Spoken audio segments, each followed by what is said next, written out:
Let's talk a little bit about the size of the nose, the dimensional aspects of rhinoplasty. In general terms, a common comment that I hear when people want to look into reshaping the nose is they say, my nose is too big for my face. And of course, in a simulation, it's possible to create a balance that looks more appealing, be it in 2D or in 3D. The next step, however, is to try and replicate that in real life out of the surgical intervention. And there are a lot of reasons why a surgical procedure will struggle to match an exact design.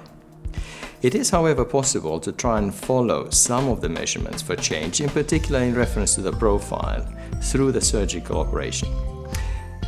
In terms of the characteristics of the nose, when we look at the vertical dimension of the nose, is what we call the nasal length, and projection is how far it sticks out from the nasal plane. Both of these can be followed through during the surgery, and an assessment of the changes at the time of the planning can be translated into reasonably accurate measurements for the surgical changes. That also means that we are looking at a procedure that creates stability. So creating the change involves also stability during the operation for the relationship between the cartilages that form support for the nose. And for that, personally, I find that the open-tip rhinoplasty is more suitable.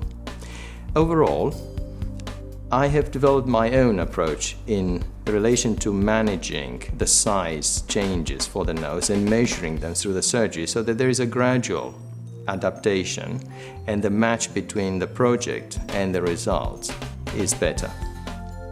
This doesn't mean that at the end of the surgery, at the end of the whole recovery period, the result of surgery will be identical to the simulation, but puts a few more controls in the process and allows for increased accuracy, which is effectively what we all would like to see happening. The healing process has its own variations, and through the swelling, buildup of scar tissue, the tensions formed by the scar tissue will alter a little bit the design. However, the more accuracy is built into the stability and shape of the framework, the more it's likely to come close to the plan that was set at the beginning.